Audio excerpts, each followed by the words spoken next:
Okay students, अब हम बात करने जा रहे हैं क्वेश्चन नंबर 5.15 के हवाले से। अच्छा, ये जो हमारा चैप्टर है, इस चैप्टर का नाम क्या है? Linear equations. और हम जो सॉल्व कर रहे हैं यहाँ पर वो लीनियर इक्वेशंस को सॉल्व करना सीख रहे हैं। मैंने जब ये चैप्टर स्टार्ट किया था लीनियर इक्वेशन के हवाले से, तो मैंने इसकी डेफिनेशन भी बताई आपको कि लीनियर इक्वेशन आप किसे कहेंगे। हमने डिफरेंट इसके कॉन्सेप्ट्स भी समझे कि कांस्टेंट नंबर्स क्या हैं, वेरिएबल्स क्या हैं, कोफिशिएंट क्या है। तो एक एक बात हमने जो वो डिस्कस की और बताने का मकसद ये है कि उन बातों को भूलना नहीं है, आपने उनको साथ लेकर चलना है। ऐसा ना हो कि आगे जाते जाते पिछली बातें आप क्या करते जाएं, भूलते जाएं। ठीक है, तो हर एक बात को आपने दिमाग में रखना है, क्योंकि आगे कई सारे ऐसे वर्ड्स में इस्तेमाल करूंगा जिनको मैं लिंक करूंगा पिछले लेक्चर्स के साथ कि भाई मैं वहां पर डिस्कस कर चुका हूं, तो वो बातें आपके दिमाग में रहनी चाहिए। तो चलिए स्टार्ट करते हैं भाई। आज का हमारा जो क्वेश्चन है 5.15, तो 5.15 क्या क्वेश्चन है मैं लिख देता हूं यहां पर। 5.15 ओके। इसमें क्या है? 2x minus 4 over 4x, 2x minus 4 over 4x। ठीक है भाई, और ये बराबर है -1 ओवर 2। तो ये है आपका क्वेश्चन, और इसको हम क्या करते हैं, सॉल्व करते हैं। और इसको भी सॉल्व करने के मैं आपको दो तरीके बताऊंगा। पहला तरीका तो क्या है कि आप क्या करें, जो मैं बता चुका हूं लास्ट हमने जो डिस्कस किया था, मैंने आपसे कहा था भाई अगर आपके पास ये एक फ्रैक्शन है, ये एक पूरा फ्रैक्शन है और ये दूसरा भी क्या है, फ्रैक्शन है, बीच में क्या है आपके पास इक्वल की साइन है, तो आप क्या करेंगे, ऐसी कंडीशन के अंदर आप करेंगे क्रॉस मल्टीप्लाई। तो करते हैं क्रॉस मल्टीप्लाई। यहां पर 2 इधर आकर इससे मल्टीप्लाई होगा और ये 4x उधर जाकर क्या होगा, इस वाले 1 से यानी -1 से क्या कर दूंगा, मैं इसको मल्टीप्लाई कर दूंगा। यानी अगर मैं ये देखूंगा ये 2 को मैं इधर लाता हूं तो क्या होगा, 2 जब इधर आएगा तो ये होगा भाई 2 मल्टीप्लाई बाय 2x माइनस 4, और ये बराबर है किसके? अब देखें यहां पर क्या बचा है आपके पास, यहां बचा है -1, और ये मल्टीप्लाई हो जाएगा किसके साथ, इस वाले 4x के साथ। यानी ये 4x जाकर मल्टीप्लाई हो गया किसके साथ, -1 से। और इसी तरीके से ये दो, अब क्या होगा, ये 2 इससे भी मल्टीप्लाई होगा और ये 2 इससे भी मल्टीप्लाई होगा। तो ये 2 जब मैं इससे मल्टीप्लाई करूंगा तो कैसे करूंगा, देखें ये जो 2 है ये पहले जाकर इसके कोफिशिएंट से मल्टीप्लाई होगा। तो इसका कोफिशिएंट क्या है, 2, तो 2 2 जा 4x, और ये 2 जाकर अब इस 4 से मल्टीप्लाई होगा। लेकिन यहां देखें माइनस साइन है, पढ़ना है, क्या पढ़ना है, इस 2 से पहले क्या साइन है, आपने कहा कोई साइन नहीं है, तो क्या मतलब है, यहां पर पॉजिटिव साइन है, तो इसका मतलब ये प्लस, तो प्लस माइनस माइनस क्या हो जाएगा, 2 4 जा 8। ठीक है भाई, और यहां चले तो यहां क्या होगा भाई, आपने कहा ये माइनस की साइन है, इस 4 के साथ क्या साइन है, मल्टीप्लाई को हटाएं, क्या है 4 के साथ, 4 की साइन क्या है, मतलब 4 पॉजिटिव नंबर है, नेगेटिव नंबर है, तो आपने कहा भाई 4 पॉजिटिव नंबर है क्योंकि इसके साथ कोई माइनस नहीं लगा हुआ, तो क्या बोलेंगे भाई, ये नेगेटिव ये पॉजिटिव, तो माइनस प्लस माइनस, 1 को मल्टीप्लाई करें किसके साथ, 4x के साथ, तो क्या हो जाएगा, ये 4x मिलेगा आपको।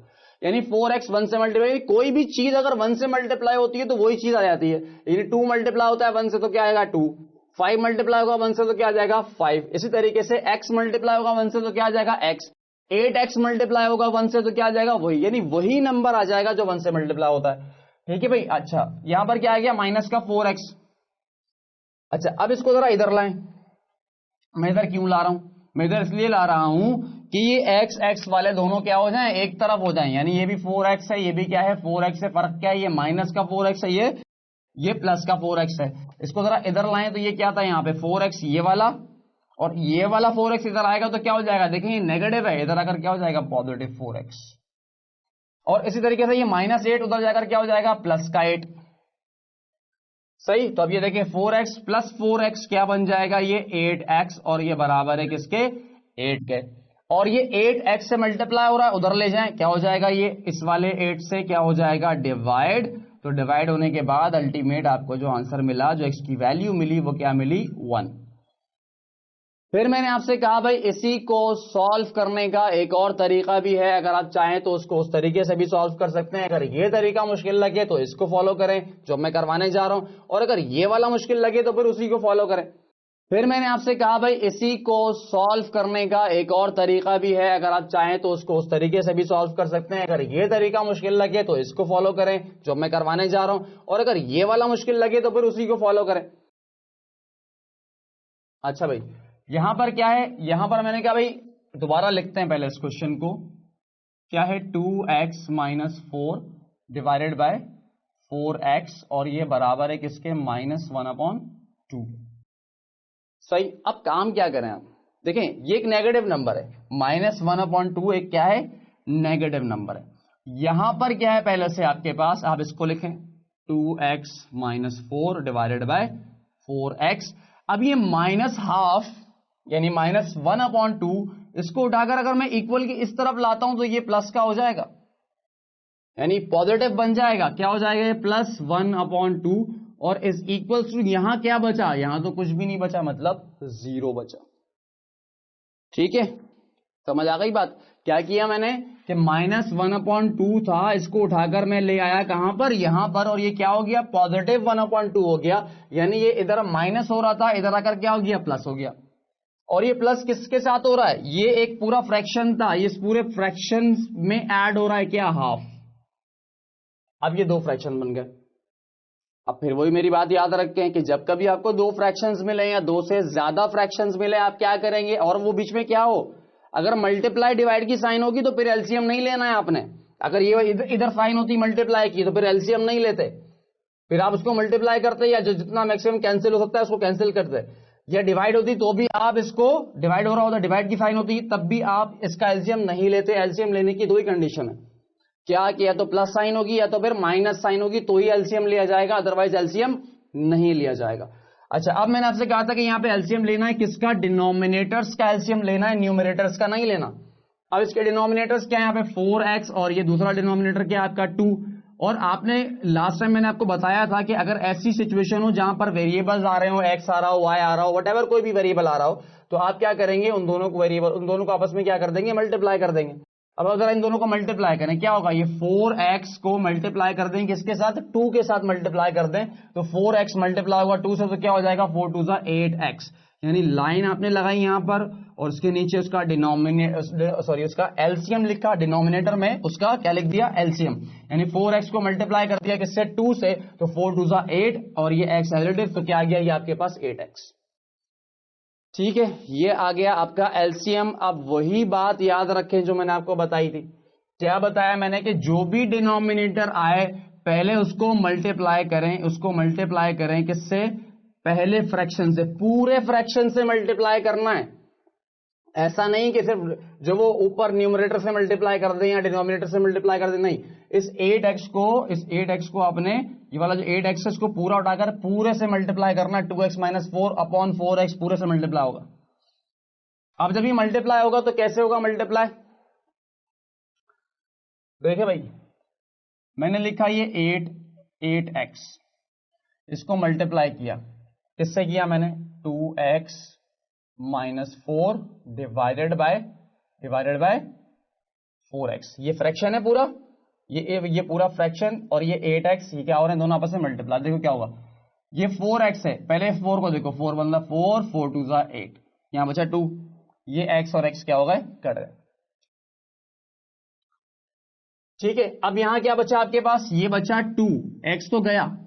अब ये 2 मल्टीप्लाई हो रहा है किसके साथ, इसके साथ, किससे, यानी 2x माइनस 4, 2x माइनस 4 से क्या हो रहा है, ये मल्टीप्लाई हो रहा है। तो यहां क्या होगा, ये 2 मल्टीप्लाई जब होगा, यानी इस तरह हो रहा है, ये 2 मल्टीप्लाई हो रहा है किससे, 2x माइनस 4 से, ऐसा ही है। तो क्या करूंगा, इस पूरी चीज को उठाकर क्या लिख दूंगा यहां पर, यानी 2 इंटू 2x माइनस 4।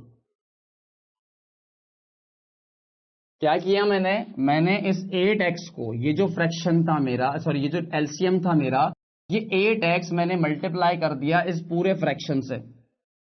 अगर ये बात थोड़ी सी कंफ्यूजिंग लग रही है आपको, तो आप एक और काम कर सकते हैं। आप एक और काम क्या करें कि 8x को क्या करें, यानी जो भी एलसीएम हो उसको आप क्या करें, इस फ्रैक्शन के डिनोमिनेटर से क्या करें, डिवाइड, और उसी के न्यूमरेटर से क्या करते हैं, मल्टीप्लाई। बात वही है, बात को बदल कर रहा हूं, लेकिन बात कर वही रहा हूं मैं।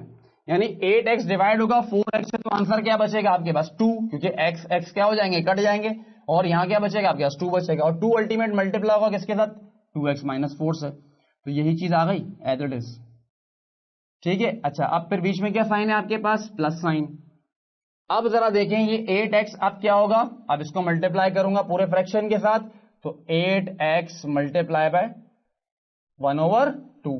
अब 2 2 4 8 ओके भाई। तो ये क्या बचा, 4x मल्टीप्लाई बाय 1, यहां पर क्या आ गया 4x, और ये बराबर है किसके, 0 के।